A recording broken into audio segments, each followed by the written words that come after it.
So we can know that, right? And then when we go, well, who knows what the future will foretold? That is actually the truth. We can't make true statements of an unknown nature. And the problem is, whatever the change might be. So we go to an unjust war. It's horrible. It's awful. But it catalyzes the whole world to never go to war again. That's conceivable. We go to that same war, and then it motivates everyone to never trust anything ever again. And so we can't develop peace because we don't have shared understanding. That's possible. We can look and try and say the past would have been the results. But I think the deeper problem is if we try and make decisions or meaningfully consider unknown potential futures, we're literally, it's like asking, I don't know what the next fiction book will be.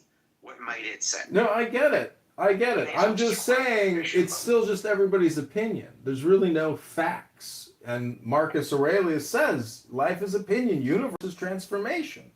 So people can spend years being hyper political and highly polarized to be left or right. And what I'm saying is that experience, in terms of we were to like suggest better experiences, I think it sucks. I like the world of poetry and art and mixing that in with politics. But if you're, anyways, I'm just a critic. Wendy, any thoughts on this? One is that, for many, many years, I worked mostly with artists and artist organizers, and I'd walk into any given room, and the shared assumption would be that there is nothing beyond our subjective reality. And then, although ironically, people would agree that there was nothing other than our subjective reality, which was then a shared truth. But then I would work with engineers, and the shared belief is there is nothing other than an objective reality. And yes, there is truth. There are facts. Gravity. I mean, we wouldn't be able to have built planes, that fly in the air if there wasn't some shared grounding in what are the conditions that would enable something that huge and enormous to fly in the air. So, gravity does exist and momentum does exist. So there is, and on one level, and then there's sort of hanging out with a lot of deep meditators who would also agree that everything is a projection of mind, form, feeling, perception, mental formations, consciousness. It is all, and even that sense of self is a fusion of these different elements, and that all that exists is the individual component. So I feel like I'm rambling, but what I'm trying to say is that I, having worked a lot as a dancer, I have a lot of agreement with people that there's some objective reality. That we've learned that as a dancer, if you bend your knees before you jump, you're going to get less injured in a body. And that's based on, lived reality and sort of, and just facts about how bodies function and gravity. So the idea that, I think, Brian, when you were speaking about, there was just one moment when I realized, when you were saying we know that there were no weapons of mass destruction, we have that evidence, and I thought, and we know that, and where my mind went was, who is the we? Because I'm sure that there could be people in this room right now who are saying, I don't know that. And that, I think, is what, so when you talk about staying grounded in post-truth, I think it's staying grounded. We are not grounded in a post-agreement about what is true. And whereas before we used to get all of our news from ABC, NBC, CBS, we all got news. There was one source telling us what was true, and people, depending on what news source you wanted, they were all saying the same things in and what we now call the legacy media. I mean, there was a lot of rigor in research, in investigative journalism, but everything was still being skewed through what are the intentions I don't think I've had that as strongly as I'm having it in this conversation, is that what we believe, is so much tied up with what we were doing. So I love when you said, that we shape the truth when it doesn't match our opinion. And so what is it? What is it? What are we actually, I feel like a Saturday night routine. What are we up? What are we doing? What are we up to? Are we just trying to confirm, to use the truth that confirms my own belief? Or are we actually interested in discovering something that might be more connected to reality? And I do personally believe there is reality. It's informed by perception, but that Wendy, pour hot water, Wendy, and it's gonna hurt. Wendy, I've heard it said that life has to be pure chance, on like the infinite cosmic number scale, and therefore it's total joy. Like, I think people should be ecstatic that your existence for 2.5 billion seconds on average, is just total random chance. That all these people walking around who really think that, uh, God in the Garden of Eden created Adam, and that is the genealogical and genetic till the now. I mean, to me, that's amazing that people really think that. But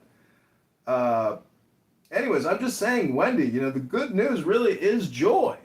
And I just think too many people ruin their joy experience with their ideology and their ideologue polarized position, and they don't see the natural order. And that's why I brought up currency and debt, because we are inverting nature by doing it. We're spending people's generational wealth 100 times over. We've probably, just in the past, 10 years, spent as much as the entire American existence has generated in GDP. So I'm just saying that things have gotten really effed up since 2000. And it's all because of 9/11 and the actions that we have decided to plunge ourselves into for the 2000s. And it's historical, They wanted to control the Silk Road. I mean, that was the plan in the Zabrinsky Papers. So it didn't work out. And they got chased out of town. Wendy, I think there's something to your point on how, like, you were talking about dancers and how they engage and the truth about the knees. And there's this book, I think the title is The World Doesn't Exist and Everything Else Does.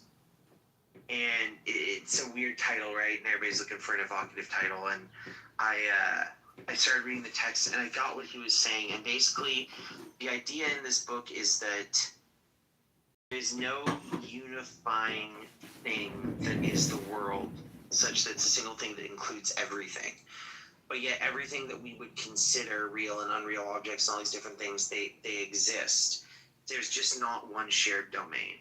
I don't know that I agree with it, but it's just an interesting idea to think that, like, oh yeah, everything out there exists. There's just not some singular thing it all exists in. It's disparate existence that can't be overlapped. No, there's not. It's the opposite of that. Just a second, John. And I think that's when you're talking about the dancers and the conditions, like, there's a thing from certain traditions that, especially some mystic and some more, I think more commonly Eastern traditions of philosophy, that embrace the idea that there is no objective world. And they lean into this thought about there being more, the universe is consciousness and things like that. And there's one way of seeing that, like, that's the primary way how it works. Then there's another way of saying, oh, the world is this very materialistic, physicalist thing. But I think probably there's some truth to saying those two things exist, but they're not each other. And they can influence each other and interact with each other, but they're different parallel domains. And, our subjective experience and art and the way we feel, and that being the only thing that matters, that can coexist with your point of like, but bend your knees. Like, otherwise you're going to get injured. And then when your body snaps, it snaps. Now, what does that mean to you? Do you care about it? How do you feel? What was your emotion when it happened? Like, those can all be real or subjective or, whatever we want to categorize them in. And recently I've been taking to this idea of like real and unreal. So like, if I ask you to like, give me the coordinates and the math behind freedom, on what level, like give me your exact numerical rating of anxiety right now. When we compare watching a sunset versus drinking a nice soda, which one is the more statistically likely to yield, purple dye, right? It doesn't make sense. There are questions that don't correlate. And that's why if you go to a doctor's office, they're if you've ever had that thing where they're like, okay, give me your scale on a 1 to 10, where like 1 is the most innocuous thing ever and 10 is the worst thing ever. They're trying to take something objective to your subjective experience. And so I think just putting them in different domains and acknowledging their existence and saying they influence each other is really powerful. So like to your dancers, right? A lot of dancers are very wealthy. So I've done a lot of shows where you don't make a lot of money, but there's some. And it's not entirely uncommon in the art world that the people putting on those shows run out of money. And they're not the greatest at budgeting. If I went to your dancers and I was like, oh, you were owed $100 for this show, but I'm going to give you $1, but subjectively it's as good as 100. Most dancers would say, close it, I want the 100, I can count it. And I think that's when, we have all these times where the reality of the material world runs up against our subjectivity, and likewise, our subjectivity runs up against the world. And I think it's just, that's where, like, you'll hear people say, but I don't feel this way. I was giving the Jewish man. So it's like a fantasy of yours? Hey, Danny. I came to bust in that hut. It's fucking overseas. Look at the cocksucker. You have a full Jewish man in New York. Yeah, I think you our cancel. that won't kill me. I don't know, Danny. You keep posting that I'm Anton LaVey on Facebook. What's the deal with that? Hello? Jeez Louise. Everybody thinks I'm Anton LaVey now. I'm not Anton LaVey. What in the Danny, do you want to psyop is kiss another Muslim, Danny? Kissing Muslims? That's what she says, bro. That's what she says. She said she kissed another Muslim.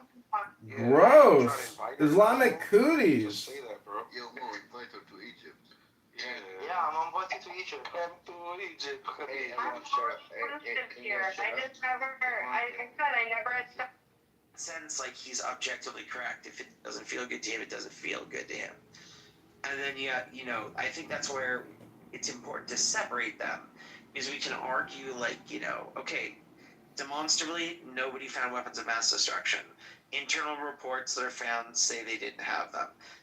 Nobody's found them. We found no documents in Iraq. In fact, we found them talking about not having them and planning on dealing with that. So all the material evidence says no. I feel like they must have had them. But Breyer, you're speaking as if it's just a software program with code. We're talking about humans with emotions and political power. You're talking as if we're just robots, and they broke the code. Hello? John, just a moment, yeah. So I think that's it's easier to understand these situations if you put them separately. And I think some people are conscious and aware of this, and that's what like propaganda and marketing and manipulation and advertisement can be intentionally. Trying to make something physical that is real and tangible and share it with people that tries to influence their subjective experience. So in turn, they'll change their behavior and do something real and tangible in the world.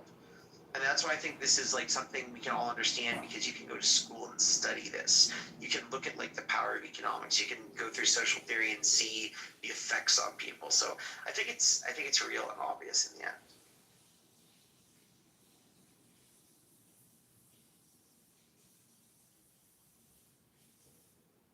John, if I think you'd wanted to say something, if you'd like to chime in on that, feel free.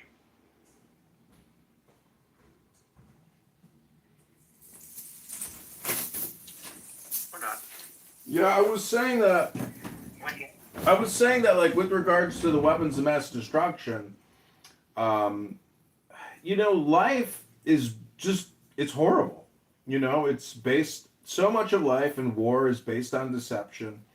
And, we're talking about dirty businesses here, which is going to other cities by the thousands to fight to the death other people who would oppose us, with their weapons. So it's very violent.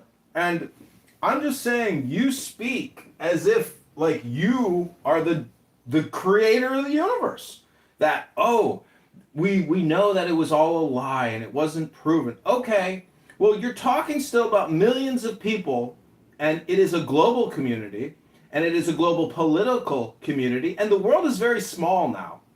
So when somebody in a city far off is doing all types of villainous shit, and they're involved in all types of illegal activities that the global community doesn't like, well, guess what counterintelligence and intelligence operators will do?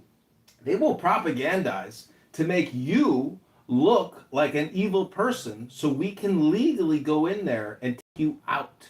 I'm just saying, you speak with such naivete as if you've never even been on the street. Hello?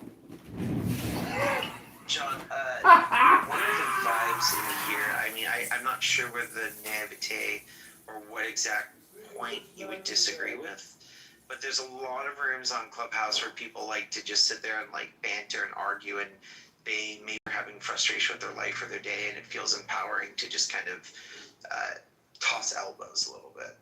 And in fact, I think that might be most of Clubhouse at this point in time. But when I curate spaces, I actually try and avoid that. So feel free to give a bit of a vibe check in here, because I'm sensing that desire to throw elbows and be on a kind of different energy level. And I usually don't, it's just not the type of space I curate. It's not any better or worse. It's just not the ones I like to hold, and not the way that I know how to kind of moderate and keep a good sphere. So just try and check that a little bit if you possibly can. So for example, I think you were agreeing a fair amount with what I was saying.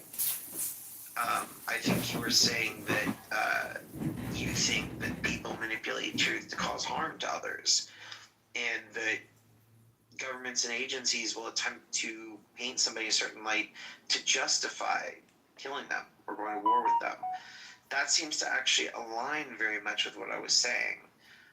I hear that you didn't like the tone and timbre for some reason based off what I said. I'm wondering if you notice that agreement, and if there's a reason why you chose to frame it as a disagreement. Well, when I came into the room, I asked, about Ayn Rand and her quote about separating state economics in the same way that we separate church and state. So, then you said, oh, well, what the hell does that have to do with what we're talking about? And you got a title that says dealing with dire honesty. Maybe that's close to dishonesty, or staying grounded in post-truth. See, like, what the fuck is post-truth? There is truth, and there is not truth. There is good, and there is evil. There's beauty, and there's ugly. So your framing, sir, of whatever the fuck dishonesty-staying is, and whatever post-truth is, it's my opinion that you're an ideologue, and that you're completely brainwashed, and, I don't know why people even entertain, a lot of your opinions, because the truth is they're not grounded in nature. They're not grounded in economics or running a business. Do you know how to run a business, sir? Have you ever run a pizza shop? Have you ever made a profit per slice of pizza? Hello? John, assuming it's not just trolling, you're nice, and I hope, if you're going through deeper stuff, I think a lot of times that's where people react like this. I hope you work through it, man. It's tough times for everybody, and if you need a message in the back channel, or you need to get through something, feel free. But why do you think people do? Why do you think people come through these rooms like yourself? Why do you think they spend time here? Why did you choose to? What are you hoping to get out of it? Because I feel a lot of need from you, man. Feels like there's a lot you're going through right now, and I'm just wondering, why would you come here and engage with that? Oh, well, see, this is just the way that I choose to use the app, which is generally mocking people. Because I like to read books, and I generally find that the information in all the books that I have is far more useful, valuable, and interesting than people's incessant, never-ending opinions and takes and political propaganda here on this app. This is my opinion. Why are you coming here and spending your time? Oh, because this is a target-rich environment with liberal intellectual wokists who can't run a pizza shop. So naturally, I come to inform the elite intellectual liberal that you're not even grounded in reality, and your philosophy sucks because you're low IQ and you don't get it. Are you making a parody? Like, obviously, it's a parody of those talking points that you did. Are you trying to seek attention because it's tough and times are hard and you need that? Are you trying to criticize something that you normally feel powerless to do in your day-to-day life? Are you trying to be heard and it's hard when you host a space to get heard? You know, I'm wondering how much you're able to engage with, like, why you choose to do that. And it's easy to give a superficial answer and troll, but, like, you know, it's pretty easy to sit and kind of see a little bit deeper. I'm wondering if you've ever done that. I'm wondering if you've ever done that. And I was going to say some other things about this app. One thing is, it's layered. Two, information transfer on this app is very slow.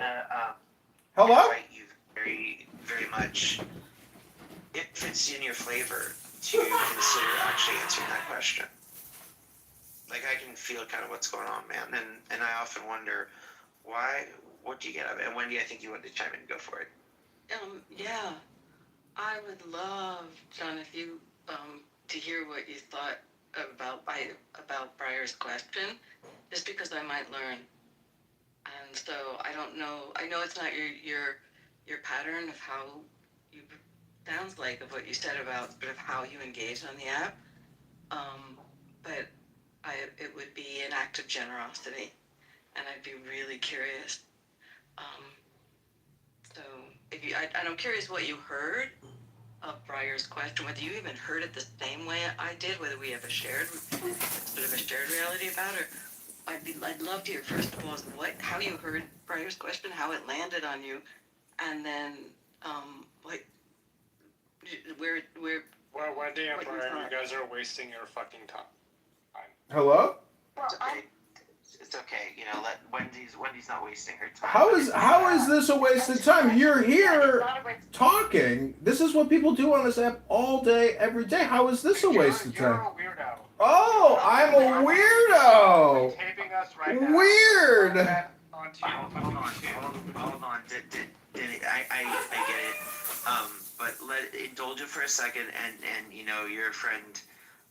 It might I feel just weird. came up to say, don't waste your breath, but if you want to, go ahead. Yeah, no, John, I wonder, and Wendy was asking for that gift of generosity, which you could or couldn't do, you know, it's your life. Yeah, what did you hear the question? If that was something you're able to hear, and if so, what did it mean to you?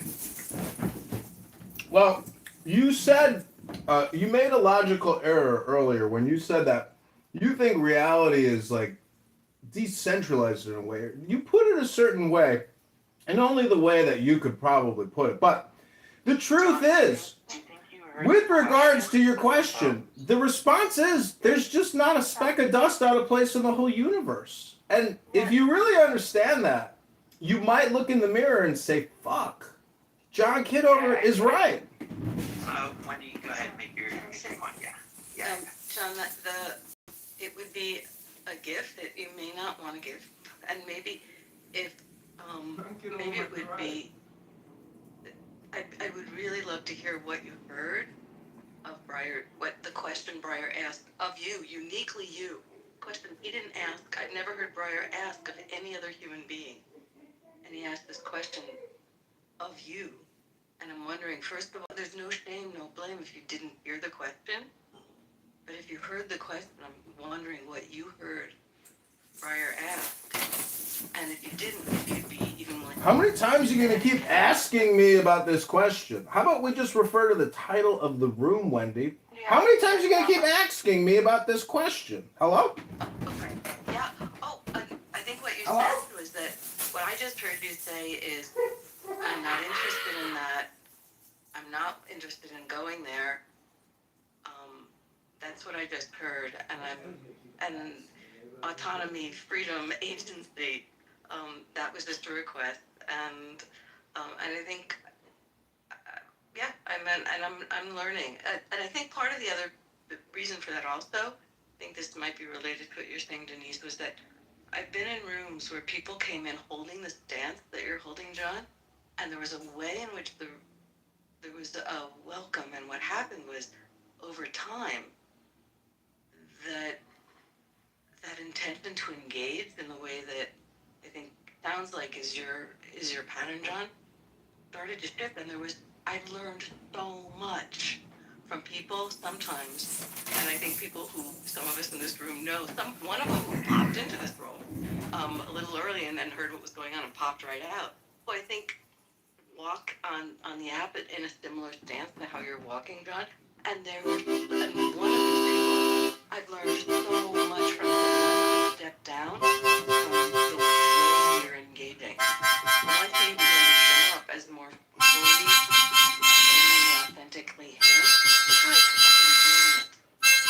fucking brilliant. His name, but I know he Yeah, you sound like you had that experience. So I don't want to lose access. Who you are, John, and the way you're engaging, I have no access to what might be. So that's Well, Wendy, let me ask you this. I mean, can you even tell me one thing that I have said here today that you found interesting or intelligent?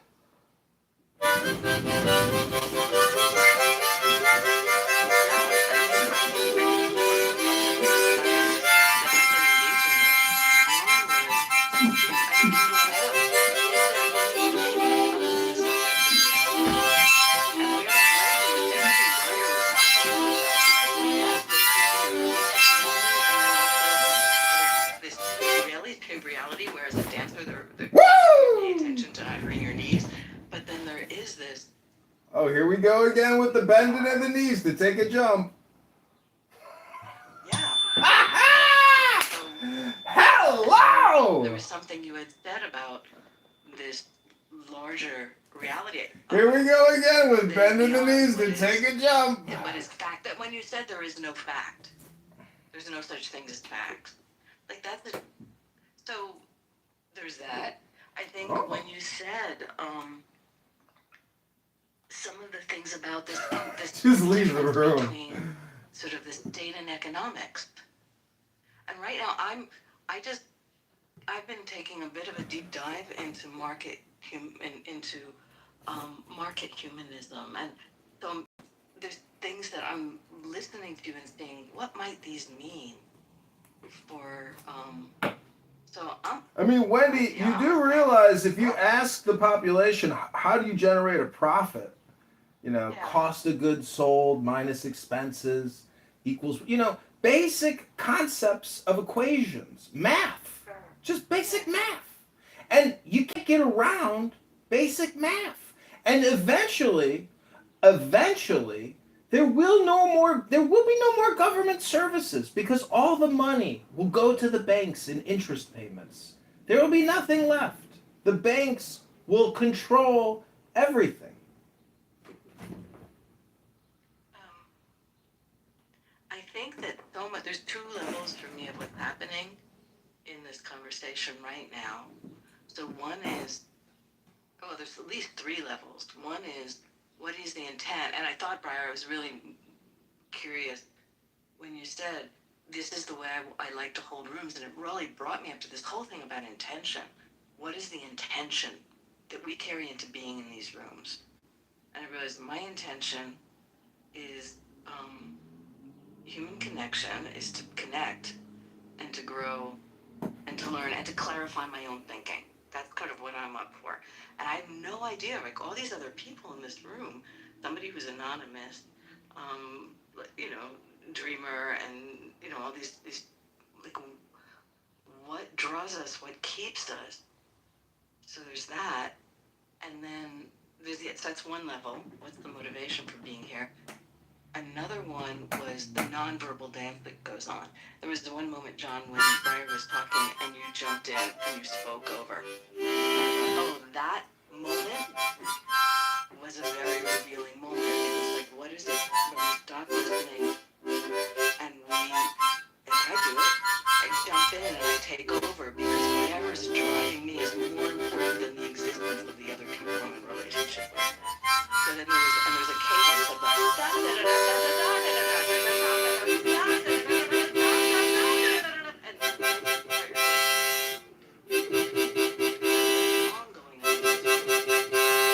Interesting to notice that kind of cadence. I can tell it yeah, and you notice that what we're trying to do with our voice and our patterns will shift as well. Like I do that really hardcore and it's almost and it depends on the level of, I think it's that like performative theory and everything where what are we trying to perform and show off? Are we trying to show off dominance? Are we trying to show off combativeness? Are we releasing frustration and pent up aggression? Are we, like there's always something we're kind of doing, I think, when we're speaking. And I think a lot of times there's a lack of like meta awareness of what we're engaging in and talking about. John, for what it's worth, it was a serious question, and as other people have mentioned, I think you're kind of enjoying it. Well, Briar, my chief complaint. Just a second, John. There might be more of a depth. Well, maybe it's exactly what you want to do, but there might be something of depth that you're missing out on. Like we said, there's some other people that engage that way till they found something else. And man, like again, Wendy, I think I know who you're referring to very much. The first time they cried together in a room, talked about some pretty heavy stuff. And they still troll and do their thing. And I think this lady probably knows what we're talking about as well. There's some real depth there. And that's one thing I found with people that like to systemically like troll and do certain behaviors. It's interesting. Like when somebody comes in and they're predictable, it's interesting to try to look at, okay, what's predictable and consistent, what's inconsistent. And what I found with a lot of trolls is I think it tends to be people that feel disenfranchised in their life, and whether they want to express opinion. That's an all or nothing statement. I hate to break it to you, but that's an all or nothing statement. And in cognitive behavioral therapy, that's a cognitive distortion disorder. And I think that what you notice, like in this, is that there's a desire to mask the authenticity and vulnerability in like I don't know what to call it. It's like an armor or something that comes off of being like that way. And I often wonder, like, because I did this for a while online when I was younger, and I play video games, and I like the game, and I like the interacting with people. And some people. Have you tried reading a book here?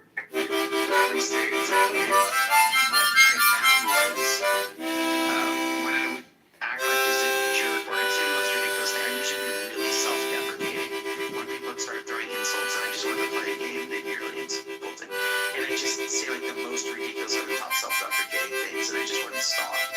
And I think it was because in the end I wanted to find decent players that could challenge me. I wanted to have fun, wanted to make a community over time, and I was just annoyed and hurt. But instead of like expressing that, our society's taught us that that's too much. Then we troll, or we like do these sorts of behaviors. So I'm guessing from what John's saying, well, like maybe. Don't you know what comedy is, Briar? It's a category, and it's a huge category. And what do you think trolling is? It's just comedy. It's the prank call show. And some people do a lot of different shows. They do the Prove to Me God Exists show. It's always just a gong show. Hello? So is your desire to be recognized as somebody who's funny?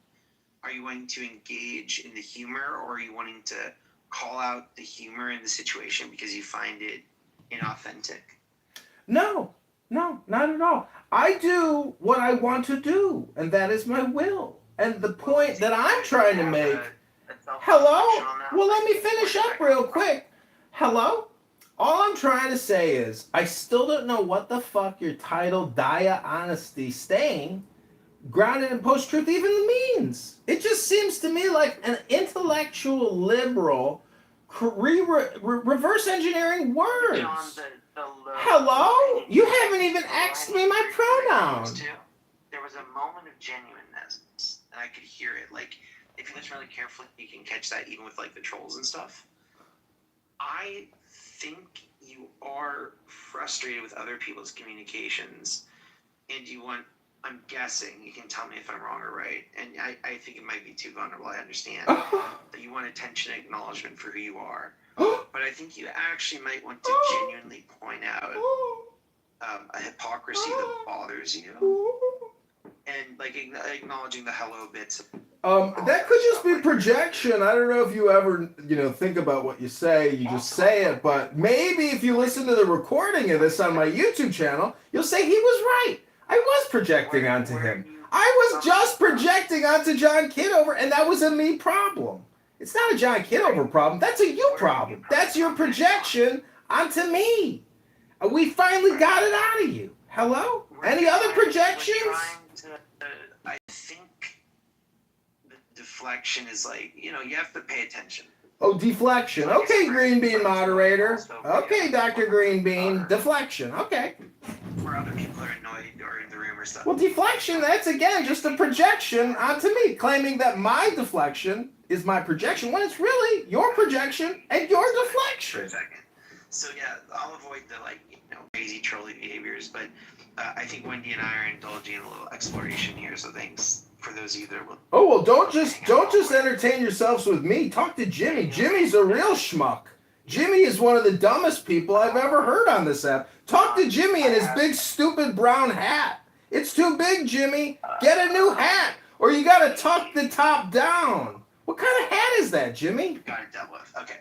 I have a policy on people not insulting. I just didn't like the guy's hat. It was just a hat. You know what's interesting when you get close, Wendy, to if you listen hard enough, he was listening so hard. Really practice What does it mean to listen hard? You can find something out about those people. Ooh, you can find out something secret they dropped. Some little secret thing. I think it's really hard. And if you just, I feel like I'm being so well analyzed. It's just shocking. Like a bully or whoever that they're running a rise to get that, it's seeking a calm response. Slow troll for this guy. But it can be interesting, like you said, to try and just super duper interesting. We got so close to his intimate if life is soul. rough and you ever want to hit me up in the back channel. Oh, if life is rough, you can call me. We can talk. I'll be your therapist. And if I hope things get better. Oh, projection again. Projection again. Call me anytime, cowboy. Call me anytime you feel like you're sad. It's good to see you too, Daniel. Call me anytime you feel like you're sad. Bye, Briar. Great room. What a waste of time. I thought it was hilarious. And then I saw Daniel up here, and I haven't talked to Daniel in forever, and I want to say hi to you, Briar, so I just came up to say hi. That's it. Great room. What a waste of time. Gotcha. How's your day going? See, you knew it was comedy. Fantastic, Yeah, I've been thinking a lot recently about. He's been thinking a lot. I know you're in the room the other night. Just the way right now, even in that performance, right? There's this way of engaging in, whether any of the comments are genuine or not. There's such a privilege One of the dumbest people behind performance of a role, to not have to engage with the vulnerability of being genuine or accountability. I was trying to explain to somebody actually earlier that term kayfabe for professional wrestling. If you It freeze. reminds me of that, because easy you can be chickens. mad about things that aren't serious, but you have control over. Freeze. I was thinking about how you can Just always got kicked. protect yourself by having this degree of distance it's not what I really mean. It's not what I'm really saying.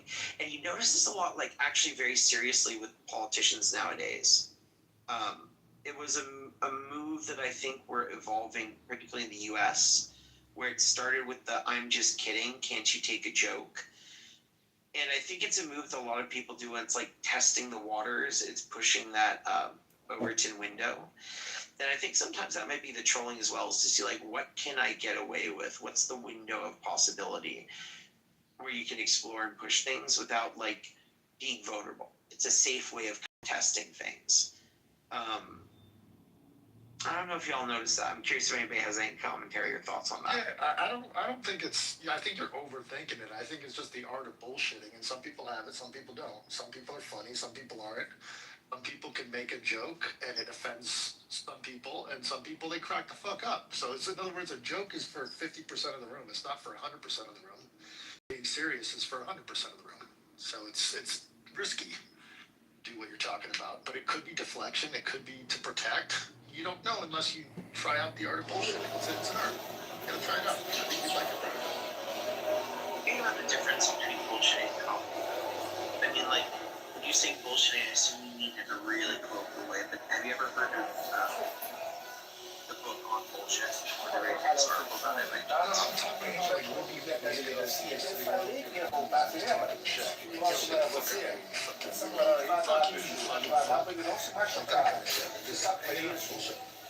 yeah, so there's two levels of bullshit. There's kind of that, right? Which is just most people don't mean what they're saying, which is ambiguous.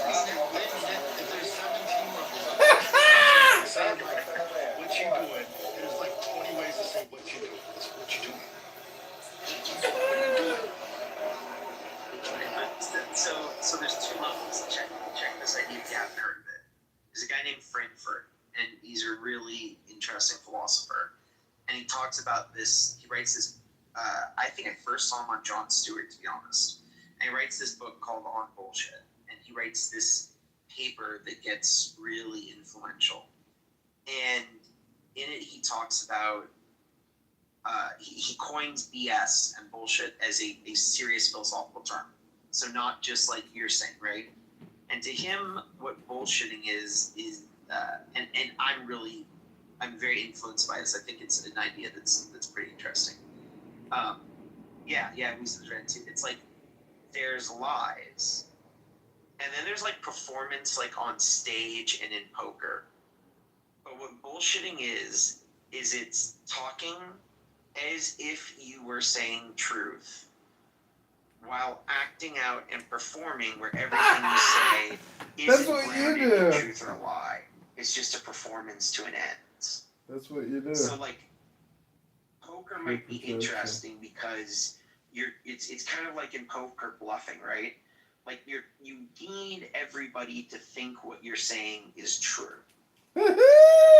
But you're not trying to say anything true, you're trying to win a hand at poker. And I think in poker why it's okay is like we all know the bluffing is going on. Okay. We just had a great session with Dr. Breyer, our therapist. He said we could call him anytime we need to.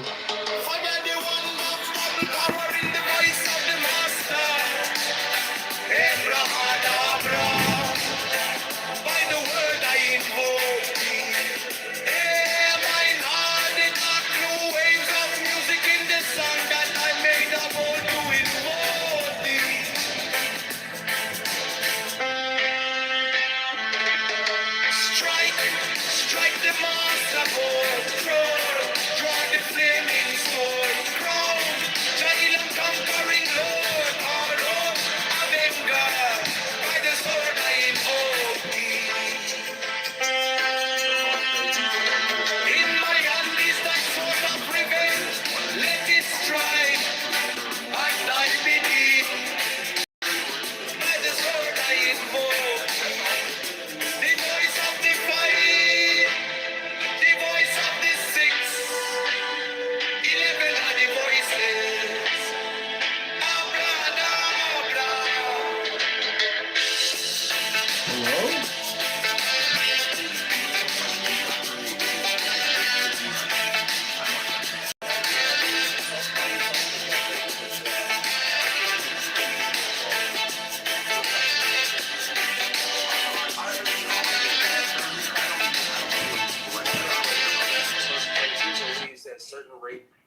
racist based on certain characteristics. Yeah. Now, if he I don't even know discriminates if I against could them call on that him a basis, racist. then that would make him racist. I don't know if I could even call Pepe a racist because he only does that on Clubhouse. He probably has a black friend that doesn't even know that he's on Clubhouse. In real life, he's a bitch. Yeah, to paraphrase it, look, it's more like an ideology. Hey, Pepe wants to. Pepe, go ahead. Well, I mean, I do have. What is your defense? I do have beliefs. I wouldn't say some groups are better. I have it like a supremacist feels like I when I hear the term supremacist, it means like I'm above you. I should rule over you. Our people are superior in that way. I am somebody who thinks that the different groups have different. The distribution of traits is not distributed evenly across different groups, and so that's more or less my viewpoint. But with that being said, even like, let's say, for example, a controversial opinion I would have. This part isn't controversial, but at the time you take IQ tests, the time you take standardized tests, we see a disparity between blacks and whites. Whites do better at the time that they take a test. Now, an argument would be from some people that like, oh, well, it's because of how they were raised, the quality of their education, yada, yada.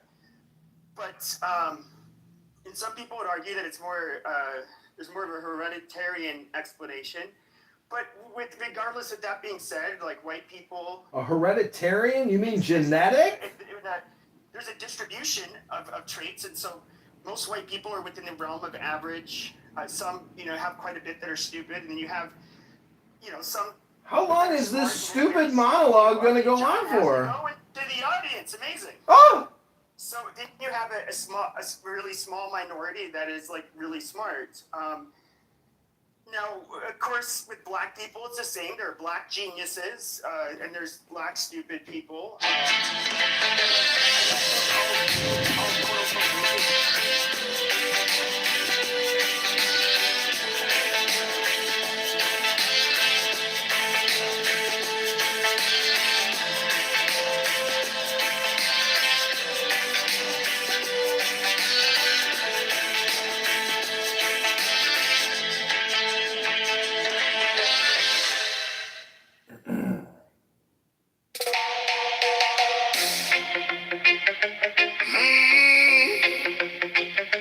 Mine is the head of the man, and my insight is keen as the ox. By my head I know thee.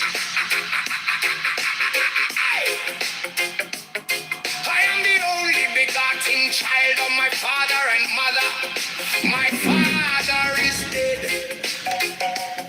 My mother bore me with labor and pain and fear by my body. I invoke thee about me. Shine the diamonds of radiance, white and pure by their brightness. I invoke thee. Mine is the red triangle reverse, the sign given of none save it be of thee.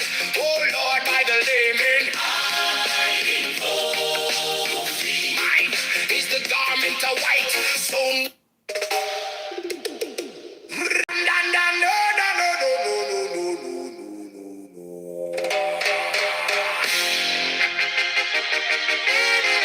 mine is the head of the man, and my insight is keen as the ox. By my head I invoke thee.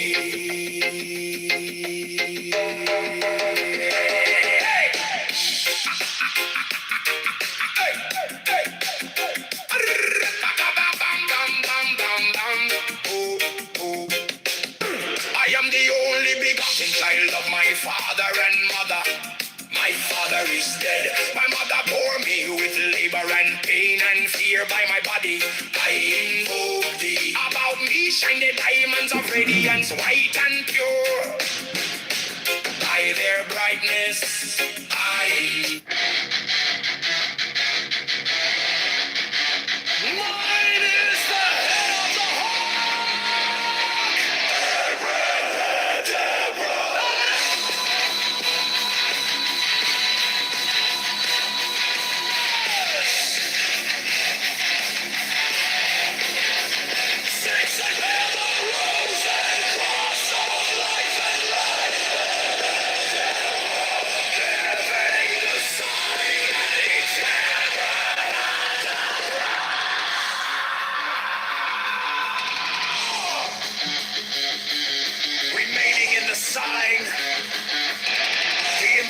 invocation concludes.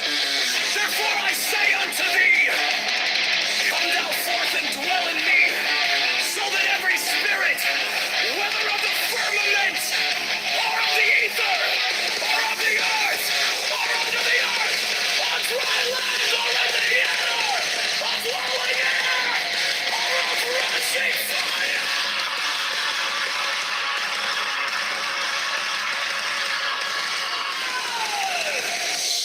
and every spell and scourge of God, the vast one might be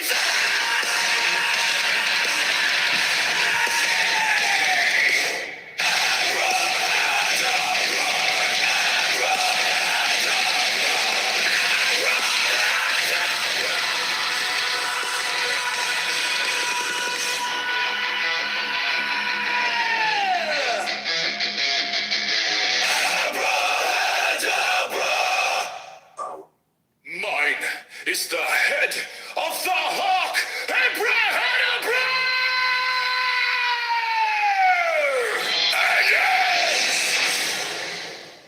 And I bear the rose and cross of life and light.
And every spell and scourge of God, the vast one might be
and cross of life and light, giving the sign at each abrahadabra. Remaining in the sign, the invocation concludes.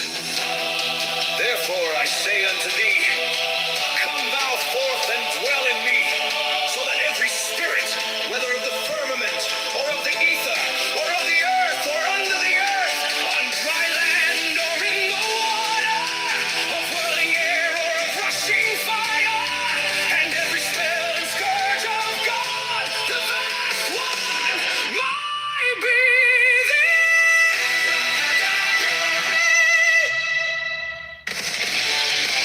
mine is the head of the hawk, abrahadabra, and ends. 6, I bear the rose and cross of life and light, giving the sign at each abrahadabra. Remaining in the sign, the invocation concludes. Therefore I say unto thee, come thou forth and dwell in me, so that every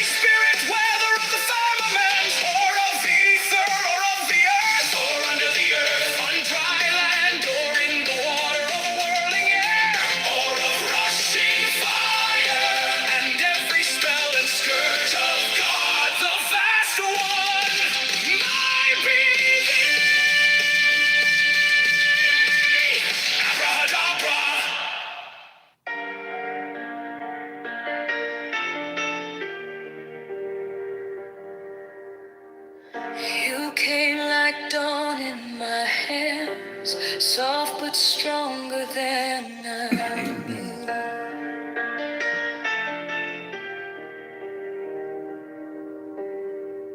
My fear turned gold in your eyes, and my whole night broke in two.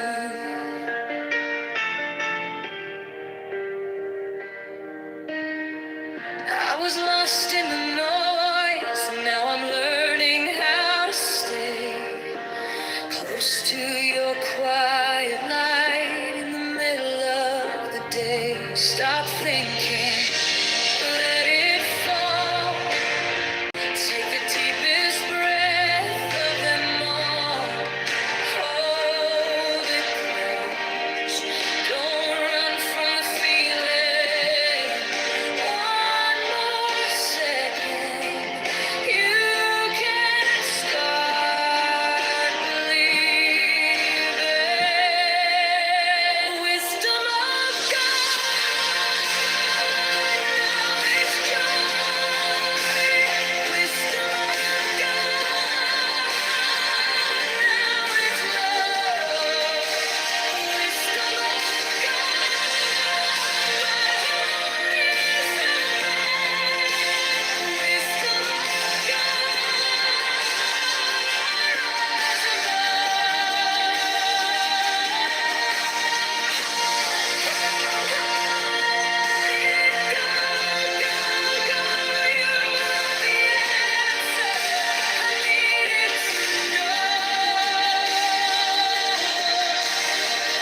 Your touch is a steady rain on the dust of who I am.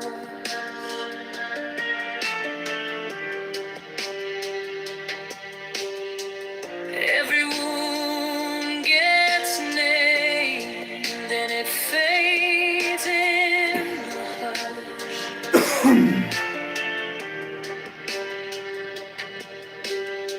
I don't need 1,000 signs when your name is in my chest. One deep breath, one brave step, and the rest can be blessed. Stop thinking, let it fall. Take the deepest breath of them all. Hold it close. Don't run from the feeling. One more second. You can start believing. Wisdom of God. Now it's joy. Wisdom of God. Now it's love. Wisdom of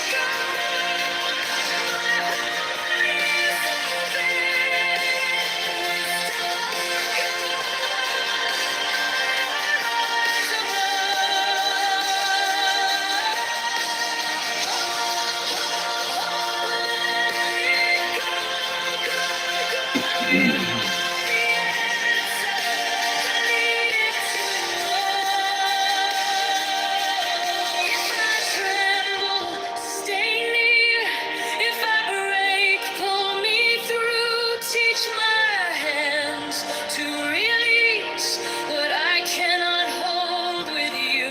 10, not 9, 10, not 11. I breathe in your holy calm. The storm it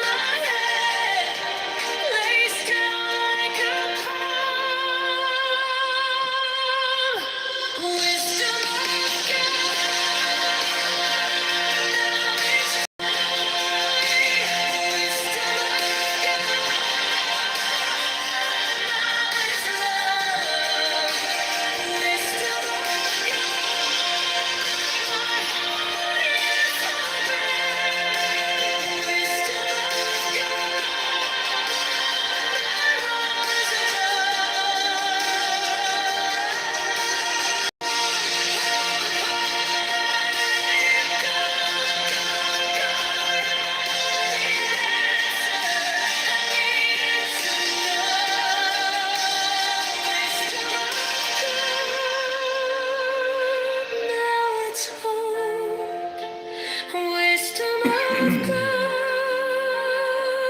I'm yours alone.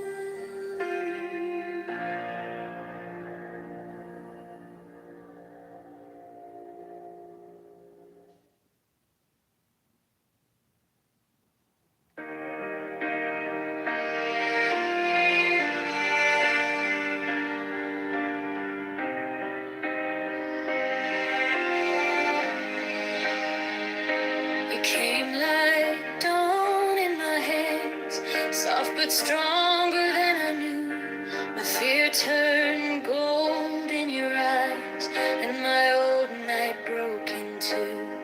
I was lost in the noise, now I'm learning how to stay close to your quiet light. In the middle of the day, stop thinking.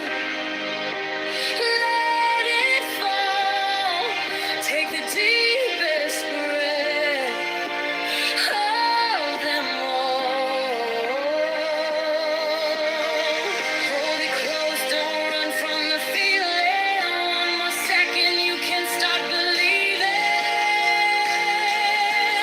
Wisdom of God, now it's joy. Wisdom of God, now it's love. Wisdom of God, my heart is open. Wisdom of God, I rise above. Hold, hold, hold. Let it go, go, go. You are the answer I needed to know. Your touch is a steady rain on the dust of who I was. Every wound gets named, then it fades in the hush. I don't need 1,000 signs when your name is in my chest. One deep breath, one brave step, and the rest can be blessed. Stop thinking. Let it fall. Take the deepest breath of them all. Hold it close, don't run from the feeling. One more second, you can start believing. Wisdom of God, now it's joy. Wisdom of God, now it's love. Wisdom of God, my heart is open. Wisdom of God, I rise above. Hold, let it go, go, go. You are the answer I needed to know. If I tremble, stay near. If I break, pull me through. Teach my hands to release what I cannot hold with you. 10 not 9, 10 not 11. I breathe in your holy calm, and the storm in my head lays down like a palm. Wisdom of God, now it's joy. Wisdom of God, now it's love. Wisdom of God, my heart is open. Wisdom of God, I rise above. Hold, hold. Let it go, go, go. You are the answer I needed to know. Wisdom of God, now it's home. Wisdom of God, I'm yours alone.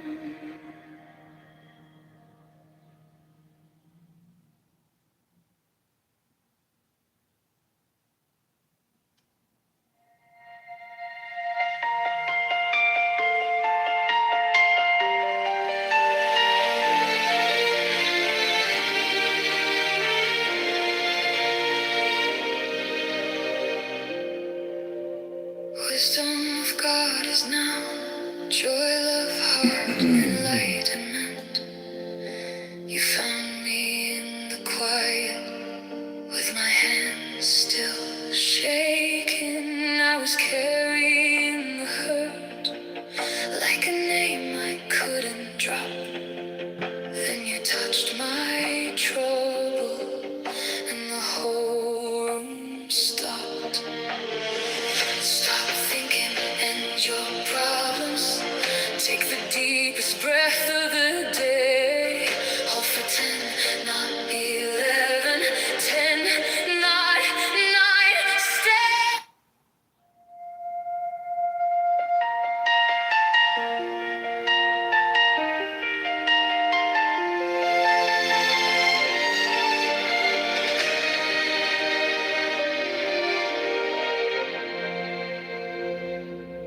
wisdom of God is now joy, love, heart, enlightenment. You found me in the quiet, with my hands still shaking. I was carrying the hurt, like a name I couldn't drop. Then you touched my trouble, and the whole room stopped. Stop thinking, and your problems take the deepest breath of the day. Hold for 10, not 11, 10, not 9, stay.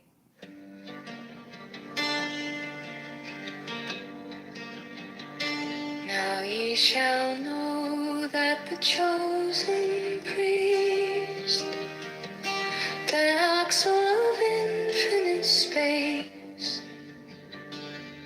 is the prince, priest, the beast, and in his woman called the Scarlet Woman is all power given. They shall gather my children into their fold. They shall bring the glory of the stars into the hearts of men.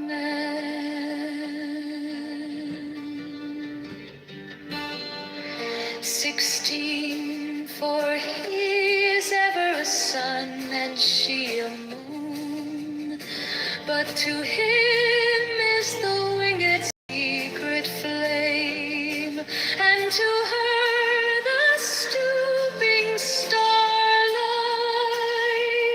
but ye are not so chosen. 18 burn upon their brows, O splendorous serpent. 19, O azure-lidded woman, bend upon them. 20, the key of the rituals is in the secret word which I have given unto him.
Now ye shall know that the chosen priest, my soul of infinite space, is the prince, priest, the beast.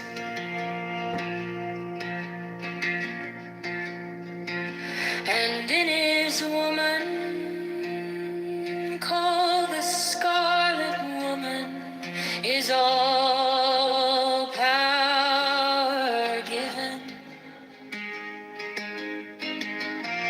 They shall gather my children into their fold. They shall bring the glory of the stars into the hearts of men.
which I have given unto him.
These are fools that men adore, both their gods and their men are fools. 12 come forth, O children, under the stars.